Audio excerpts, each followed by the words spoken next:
अस्सलामुअलैकुम everyone, welcome to this session. आज हम करने जा रहे हैं प्रोजेक्ट्स पे बात कि पाइथन को यूज़ करके उसके लॉजिक्स और उसमें जो भी हम चीज़ें पढ़ते हैं लाइक वेरिएबल्स, लूप, ये इन चीज़ों को हम परफॉर्म करके किसी प्रोजेक्ट फॉर्म में लाना चाहते हैं तो उसको हम कैसे कर सकते हैं। वो हमने प्रोजेक्ट तैयार किया है और वो हम प्रेजेंट करने जा रहे हैं।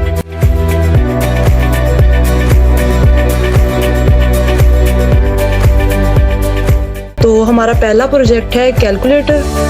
हम उसको देखते हैं, उसके कोड को देखेंगे, हम उसकी कोडिंग को समझेंगे और साथ ही हम उसको रन करके देखेंगे। So that is called calculator. यहाँ पे सबसे पहले हम इसको रन कर लेंगे, क्योंकि जब हम रन कर लेंगे तो साथ साथ हमें समझ में आएगा कि कौन सा कोड किस फंक्शनैलिटी के लिए लग रहा है और हमें अंडरस्टैंडिंग करने में ज़्यादा आसानी होगी। सो हम इसे रन कर लेते हैं, इसको हम साइड पे कर देते हैं। सो फर्स्ट ऑफ ऑल हमने सबसे पहले क्या किया है, कोई भी अगर पाइथन में हमने प्रोजेक्ट करना है, कोई काम करना है, तो सबसे पहले हम उसकी वो चीज़ें लेते हैं जो उसके लिए यूज़ होनी होती हैं। लाइक सबसे पहले हमें लाइब्रेरीज इंपोर्ट करवानी होंगी, मॉड्यूल्स इंपोर्ट करवाने होंगे। तो हम सबसे पहले इंपोर्ट करवा लेंगे tkinter लाइब्रेरी। ये यूज़ होती है GUI के लिए, ग्राफिकल यूज़र इंटरफेस। किसी भी चीज़ को हम विजुअलाइज फॉर्म में लाना चाहते हैं तो हम ये वाली लाइब्रेरी यूज़ करते हैं। और इसके बाद हमने डिफ़ाइन किया है फंक्शन।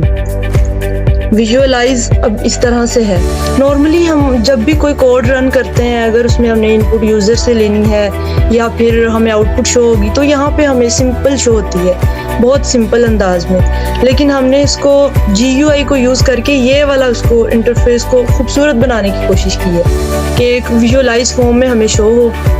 फिर हमने यूज़ किया है फंक्शन, प्रेस फंक्शन हमने यूज़ किया है, डिफ़ाइन किया है यहाँ पे सबसे पहले हमने। ये किस लिए है, जब भी हम कोई नंबर प्रेस करेंगे लाइक 7, 8, कोई भी नंबर प्रेस करेंगे तो ये इस फंक्शन के थ्रू हो रहा होगा। ये हमने फंक्शन डिफाइन करवा दिया प्रेस नेम से। इसमें जब हम नंबर एंटर करेंगे तो वो उसको परफॉर्म करेगा। सबसे पहले ये क्या करता है, लाइक हमने 8 एंटर कर दिया, ये यहाँ पे क्या करेगा कि प्रीवियस जो हमारा, अगर हम एक और डिजिट एंटर करें लाइक 6 कर लेते हैं, तो इसने ये प्रीवियस वाला लिया और इसने उसमें ऐड कर दिया ये करंट वैल्यू हमारी, जो हमने करंटली लिया है डिजिट। अब यहाँ पे एक इंटरेस्टिंग बात है, ये जो हम एडिशन वाला ऑपरेटर यूज़ कर रहे हैं, नॉर्मली तो हम पाइथन में जब भी इसको लेते हैं ये तो ऐड कर देता है दो चीज़ों को, बट यहाँ पे इसने इनको ऐड क्यों नहीं किया, ये तो इनको साथ ही शो कर रहा है। बिकॉज हमने कंकैटिनेशन किया है यहाँ पे, स्ट्रिंग कंकैटिनेशन। हमने कहा है जो भी हम नंबर पुट करेंगे इसमें, उसको स्ट्रिंग की तौर पे यूज़ करो। इसलिए जब भी हम इसके साथ कोई भी मज़ीद नया नंबर एंटर करेंगे तो वो उसको ऐड करने के बजाय उसके साथ शो होगा। तो ये हमारा फंक्शन हो गया। इसके बाद हमने क्या किया, एक और फंक्शन डिफाइन कर लिया, इक्वल। ये क्या करेगा, जब भी हम ये वाला इक्वल प्रेस करेंगे, लाइक हम ले लेते हैं कोई 5 + 3, जब हम इक्वल करेंगे तो ये हमें वैल्यू देगा। ये किस तरह से दे रहा होगा, इसके थ्रू दे रहा होगा। EVAL हमने जो यूज़ किया है, ये एक बिल्ट इन फंक्शन है पाइथन का। ये यूज़ होता है, स्ट्रिंग को कन्वर्ट करता है कैलकुलेशन में, स्ट्रिंग को कैलकुलेशन में कन्वर्ट करेगा और हमें ये उसका रिजल्ट दे देगा। जैसे हमने 5 + 3 किया तो इक्वल करने के बाद हमें इसने 8 प्रेजेंट कर दिया। और ये यहाँ पे ट्राई एंड एक्सेप्ट यूज़ हुए हैं keywords, that is called keywords. अब अगर कीवर्ड्स को आप डिटेल में समझना चाहते हैं तो हमारे YouTube चैनल को आप विज़िट करें, क्विक रिसर्च रिव्यू, उसमें वीडियो अपलोड की गई है कीवर्ड्स के नाम से। वहाँ जाके आप देख सकते हैं कि हमारे पास और भी मज़ीद कीवर्ड्स हैं जिनको हम यूज़ कर सकते हैं अपनी कोडिंग में और मज़ीद उसको इन्हांस कर सकते हैं। तो बेसिकली यहाँ पे हमने वही कीवर्ड्स यूज़ किए हैं। ये कर क्या रहे हैं कि ये कर रहा है ट्राई, इसको ट्राई करेगा। अगर तो ये नहीं चलेगा तो ये कोड को क्रैश करने के बजाय ये एक्सेप्ट में चला जाएगा। एक्सेप्ट में जाके ये एरर शो कर देगा। यहाँ पे जैसे हम इक्वल कर दें डायरेक्ट तो ये एरर दे रहा है, ये इसकी वजह से दे रहा है। जब भी कोई हम ऐसी चीज़ करेंगे, लाइक अगर हम 2 + 6 कर रहे हैं तो ये तो एक ऑथेंटिक बात है, लेकिन अगर हम इक्वल कर रहे हैं, कुछ भी ऐसे ही दबा रहे हैं, तो वो हमें एरर शो करेगा। इसके बाद है हमारे पास क्लियर फंक्शन। ये भी हमने एक फंक्शन डिफाइन किया है क्लियर नाम से। ये क्या करता है, जब भी हमने कोई वैल्यूज़ कुछ किया है, जैसे अभी हम कुछ प्लस कर रहे हों या कुछ माइनस कर रहे हों, तो अगर हम चाहते हैं कि हम इसको क्लियर करना चाहते हैं तो हम ये सी बटन प्रेस करेंगे तो ये क्लियर हो जाएगा। ये यहाँ पे फंक्शन इस चीज़ को परफॉर्म कर रहा है। इसके बाद हमने किया है मेन विंडो क्रिएट होती है इससे, रूट इक्वल टू tk.tk, इससे मेन विंडो क्रिएट होती है। और जो ये रूट डॉट टाइटल है, ये इसका टाइटल सेट करता है। ये जो हमने कैलकुलेटर लिखा है यहाँ पे अगर हम चेंज कर दें तो यहाँ भी चेंज हो जाएगा। इसके बाद हमने आइकन लगाया है यहाँ पे। अगर हम यहाँ पे आइकन वाला कुछ भी यूज़ नहीं करते हैं तो बाय डिफ़ॉल्ट ये एक पत्ता सा बना देता है पाइथन में। तो लेकिन हमने यहाँ पे कैलकुलेटर बनाया है तो कैलकुलेटर का आइकन यूज़ किया है, वो हमने इस तरीके से किया है। यहाँ पे हमने उसी फाइल में उस इमेज को पेस्ट किया है, फिर उसको हमने कॉपी करके इसमें लगाया और इसकी वजह से यहाँ पे हमें कैलकुलेटर का आइकन शो हो रहा है। इसके बाद है हमारे पास ये इसका साइज अगर हम बढ़ाना चाहते हैं, अगर हम इसको यहाँ से चेंज कर दें, यहाँ से हम कर देते हैं 600 और यहाँ 7 कर देते हैं, इसको रन करते हैं तो ये और बड़ी हो गई है स्क्रीन।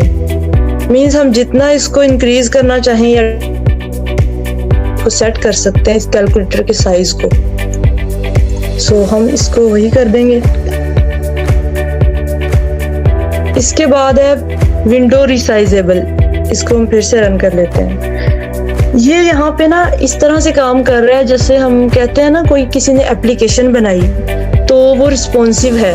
रिस्पॉन्सिव का क्या मतलब होता है कि अगर हम उसको विंडो पे चला रहे हैं तो वो विंडो में कन्वर्ट हो गई है, और अगर हम उसको मोबाइल में चला रहे हैं तो वो मोबाइल की फॉर्म में शो हो रही है बगैर टेक्स्ट खराब हुए। कोई टेक्स्ट खराब नहीं हुआ, कोई बटन्स नहीं इधर उधर हुए, वो उसको हम कहते हैं रिस्पॉन्सिव।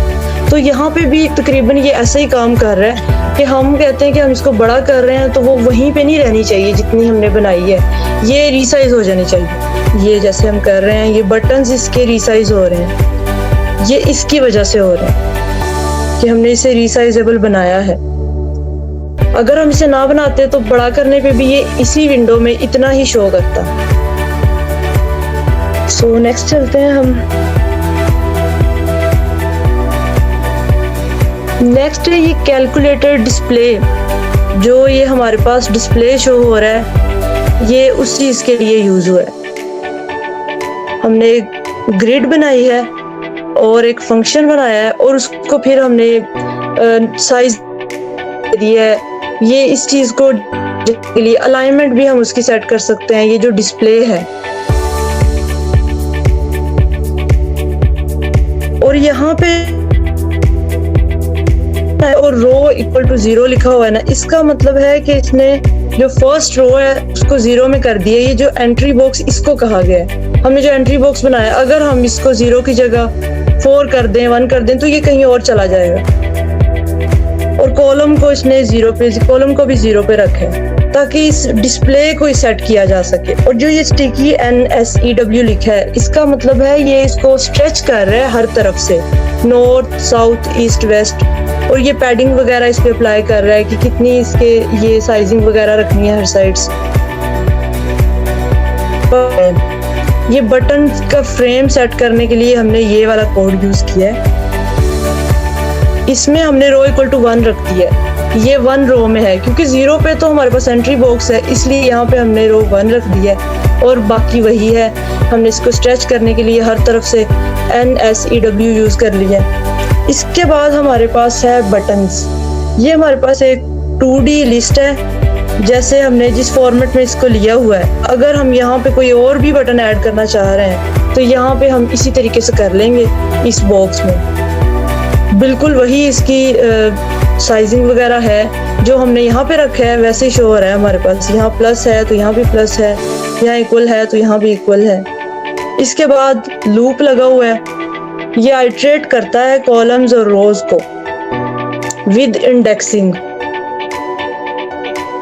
इसके बाद है हमारे पास जो बटन क्रिएट हो रहे हैं वो हम यहाँ इस तरीके से कर रहे हैं। इसमें हम साइज भी दे सकते हैं और इसका जो हम फ़ॉन्ट यूज़ कर रहे हैं वो भी दे सकते हैं। जो टेक्स्ट में बटन यूज़ हो रहे हैं ये वाले, यहाँ पे हमने लॉजिक लगाया है कि जब हम कोई बटन प्रेस करते हैं तो कौन सा फंक्शन परफॉर्म होना चाहिए। लाइक अगर हम ये सी कर रहे हैं तो ये क्लियर कर रहा है, ये बताता है इसको कि किस बटन को क्लिक करने पे कौन सा फंक्शन परफॉर्म होना चाहिए।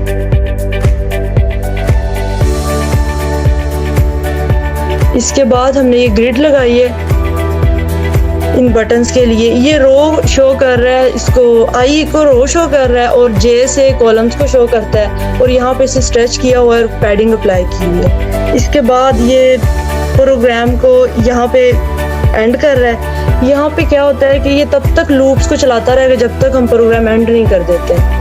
हम इसे बंद कर देंगे तो ये लूप को ख़त्म कर देगा, एग्जिट कर देगा। सो ये था हमारा कैलकुलेटर का प्रोजेक्ट। इसमें हमने क्या क्या किया था, फंक्शंस हमने डिफाइन किए हुए हैं, लाइब्रेरीज इंपोर्ट करवाई हुई हैं। लाइब्रेरी तो बेसिकली एक ही यूज़ हुई है, बट अगर हम कोई भी प्रोजेक्ट बनाते हैं उसके अकॉर्डिंग, रिक्वायरमेंट के अकॉर्डिंग यूज़ करते हैं जो भी यूज़ होने। लाइक अगर हमें पता है कि हमने ग्राफ बनाना है तो हम मैटप्लॉटलिब यूज़ करेंगे।